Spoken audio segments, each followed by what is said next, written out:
quick update. Some of our injuries here in a second. I do have one roster announcement. We have released Derek Johnson, and we have signed Jason Cabinda from our practice squad. I'd like to, again, thank Derek Johnson. I talked to him last night. Obviously, it's a very tough decision for us. He did a great job coming in here and giving us some leadership. But we've made that roster change, and we certainly wish Derek Johnson the best. As far as injuries go, Frosty Rucker is improving. He has a neck strain. We hope to have him back for the Colt game. Coleccio Semele making improvements. We're optimistic, but we'll update you next week on his knee. Joseph is improving. He was close. We were hoping he could play in London, but hopefully we have him ready to go after the bye. And Seth Roberts, Amari Cooper are currently in the concussion protocol. We think they're making progress. We'll have to update you next week. Obviously, we're still concerned. Derek Carr is sore, but we think he's going to be okay. And John Feliciano with his ribs is very sore. I think there's a chance we could get him back. And Marshawn Lynch, we are concerned about, has a groin strain. So there's a lengthy list of injuries, and we'll use the bye accordingly to get some men well. But I'll answer any questions I can. Derek Johnson, you had some high hopes for him when you guys brought him in. Is he physically not up to it? Where did you see, why did it not work out with him? Well, he delivered some of the things that we wanted. Obviously, helping our young linebacking core, guys like Markel Lee and Nick Morrow, Jason Cabinda in particular. Cabinda had generated a lot of interest from other teams. We didn't want to lose him. It was a tough decision, and we got to try to improve our run defense. We're going to give Cabinda a shot. Usually you're concerned about Marshawn. Any long-term concern or just We'll have to update you when we know more. He's going to be evaluated further. But, yeah, we're concerned about him, and we're also hopeful that we can continue to use him. We'll let you know next week. How big a factor has Colton Miller's knee been with his play the past couple of weeks? I think a little bit. I think it's been a little bit of a factor. Brandon Parker missed all the preseason basically with an ankle sprain. He's just now getting healthy. So, I don't think either one of those guys were 100% in London. It's credit to them for going. Hopefully the bye week is at the right time for them. Other than resting and hydrating and all the things you want these guys to do on the bye, what message do you leave them with their time off? Well, I left them with a pretty clear message. I don't want to really, get any further into it with anybody else. I'll say this, we're not tanking anything. I hear the hatred out there, some of the rumors that we're tanking it to get a first-round pick or a higher pick. We're not getting up at 4 o'clock in the morning to tank it. Ain't nobody tanking it. And I don't know who wrote that or who said that, who thinks that, but that ain't the case here. We're going to continue to work hard, continue to build our team, and that was part of the message. All right. The way that the loss went down against Seattle, the first few games you could look at a few different plays that were a difference in the game, and you could have pulled those out. This last one, not so much. The fact that it's more of a physical defeat. Is there a different way you approach a team after a loss like that as opposed to the losses earlier where there was just a play or two? Yeah, we'll try to do that. There's no question. They got the opening kickoff. They ran it 7 straight plays to start the game. They ran 8 minutes off the clock basically and scored a touchdown. They set a tone in that game.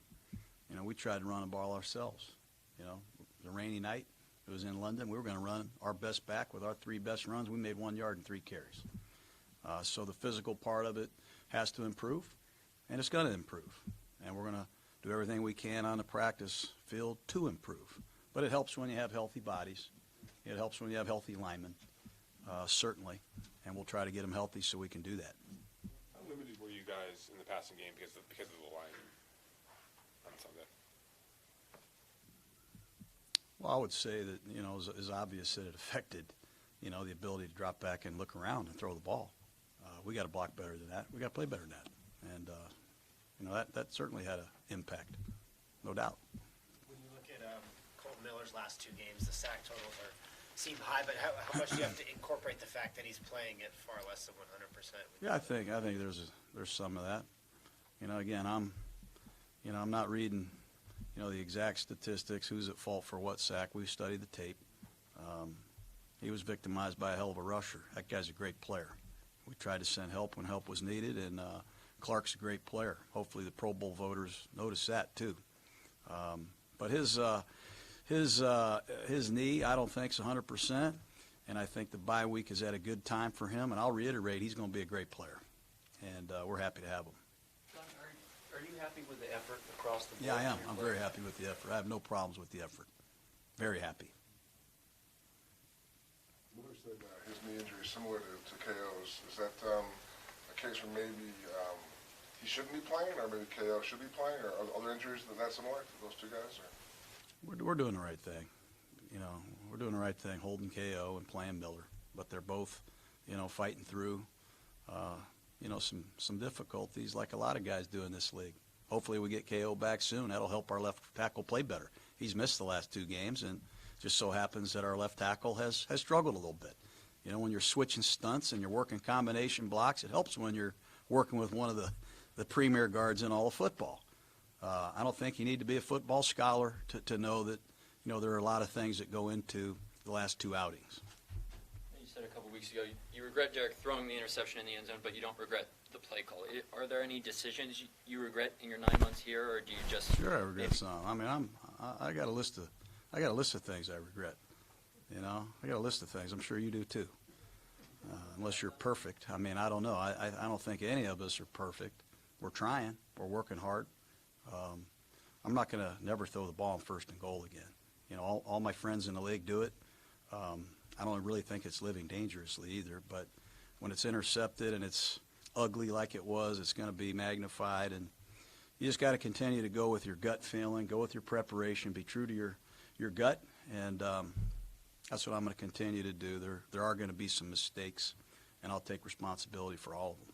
How much time during the bye week do you personally spend just diagnosing what's gone into the 1-5 start? And I guess as we say it right now, is there anything that you would point to that you feel like is at the top of the list of things that need to be sure of? Well, we're diagnosing everything, not only the plays we've called, the players we've used, the situations that we have had. We're still looking at the roster. We're looking around the league to find means to get better. Reggie and I had a long meeting yesterday. I know that's a shock to some people. They don't think we have any meetings. I'm telling you, we're working hard to solidify this roster every day and improve ourselves and get the right people on the field. Those are decisions that we're looking at. We're going to continue to try to develop our young players, and we're going to stay on the gas pedal and go as hard as we can. More roster changes during the bye? There's going to continue to be roster changes, certainly, on every team in the league. That's just the way the league is. And players get hurt. We'll see what the medical report is when we return from the bye, and we'll go from there. But hopefully Osemele, hopefully Joseph, hopefully Rucker, hopefully Feliciano and some of the others I mentioned are ready to go full tilt because we need them. One player who seemed to be frustrated with his playing time in London was Rashawn Melvin.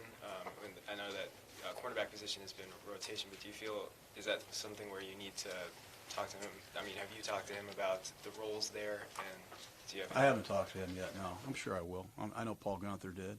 I heard there was a Twitter report out there.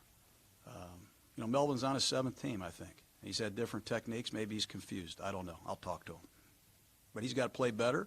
He's in a competitive situation. Perhaps he's frustrated, and I can't blame him. What do you think of Worley's play against? There's a few plays that he gave up, but his coverage was really tight. So at the same time, how do you assess the way? We really like Worley. We really like him. We feel like he's working himself really into a good rhythm. 2 of the passes that were caught down the field were spectacular throws and catches. And you can't really fault the coverage. You'd like to see him pry the ball out of there, and hopefully he'll do that the next time. But, sometimes you got to tip your hat to the other guy. They got players too. And Wilson made 4 or 5 great throws, and his receivers made plays. But we like what Worley's doing, not only in coverage, but he's a good tackler. He's a reliable player, and he's doing well for us at right corner. We got to get Conley back, hopefully, after the bye. He's another guy, a young guy, that we want to see more of. I think you're going to see Nick Nelson soon, our fourth-round pick.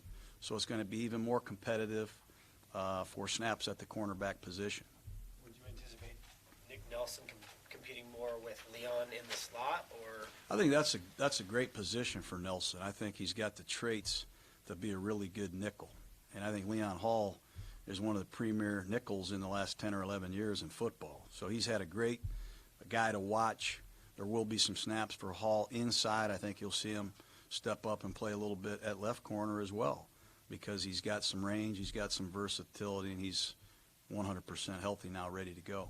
You talked about Melvin briefly. Generally, how do you see the morale in the locker room now? And is that a concern, or is that something that we tend to put too much? No, I think Melvin has, is no different than a lot of guys. You know, when you three-putt a green, don't you throw the ball into the trap sometimes? I mean, when you lose a fish on the hook, don't you get ticked off? I mean, you handle adversity in sometimes in an emotional way. But Melvin's a good kid. He's a good kid. He's given us some good snaps. He's just in a competitive situation, and we're trying to help him improve. And that's all I can say. I like the morale on our team. They were in there lifting weights this morning, and we've got a good nucleus of people here. And I'll just let the Raider fans know out there, we're not very good in the one-loss column, and I don't know how it's going to go for the next 10 weeks, but we're working hard. We got a good group of guys, and they're going to be fun to watch. The young defensive linemen that you've had, where have you seen growth? Have you seen some productive elements come from where they started to where they are now heading into the bye week? Well, it's hard on them. It's hard on them. These are 3 rookie players. I don't know if there's 3 rookie D linemen or 2 rookie tackles playing this much on any other of the teams, but physically it's a challenge. They're going up against full-grown men that are in their 4th, 5th, 6th, 8th years. They're in the trenches, and they're seeing schemes and combination blocks that are difficult to deal with. But I thought Hurst did a heck of a job recognizing the traps. I thought he got off blocks. I saw Key get his first sack. P.J. Hall is finally, I think, flying around like he did in training camp. So I think they're going to continue to get better. I know they got to prove that. But I'm excited about the rookie class. I've been accused my whole life of hating rookies and liking old players, and now I'm playing, I think, 10 rookies. So what do you say to that, America? With your rookie kicker and punter. Well, I'd like to get more confident. I'm not happy with the way Johnny is punted. I'm not mad at Johnny. I just, he's got to flip the field for us.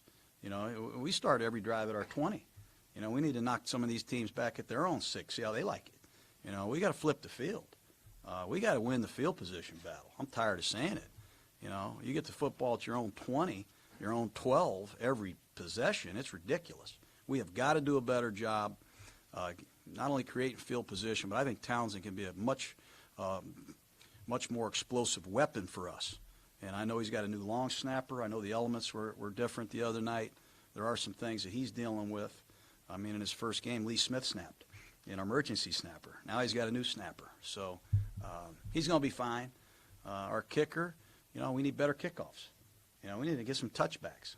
I talked to Janikowski after the game. The damn guy's still getting touchbacks. We need touchbacks. So we got to improve. We're working hard at it, and that's all I can say. Where have you seen the biggest improvement from Derek's play from when you got him, and what are the areas, the next steps for him? Well, Derek and I had a long meeting already this morning, and look, the results, they need to improve. I know that, but he's the strength of this football team, and we're going to get him to play better. He's on my watch. I said it when I got here. If he doesn't play well, I failed. This guy's a good player that can be great, and we got to protect him better so we can really see what he can do. We got to protect him better, obviously, and if we do that, I think he'll showcase some of the things you saw earlier in the year. He was 29 for 32 at Denver, threw for 450 yards, come back to beat Cleveland. There's a lot to work with there. I'm excited about it. You mentioned the first few running plays that you scripted without success in that game. I wonder, was any of that on Marshawn, or the holes just weren't there for him? No, we didn't block him well enough. We missed a block on the backside. We missed a block on the play side. look, Lynch has run well for us, you know, and sometimes, you know, when you play football, 10 guys do the right thing. But one guy misses a block, one guy's laid off the ball, one guy gets knocked backwards. Sometimes what could have been a good play turns into a 1-yard gain or a loss of 1. But we're going to continue to keep working, and we'll update you on the medical part of our team next week. Just to clarify, back to Lynch's injury, is this something that you're fearing could be like longer term? No, I just said he's got a groin that we're concerned about. He, you know, he's going to be evaluated further. I don't want to say anything other than anytime a man like this is sore, I'm concerned. So we'll get him checked out, get it to you as soon as possible. All right. Okay, guys, have a good one.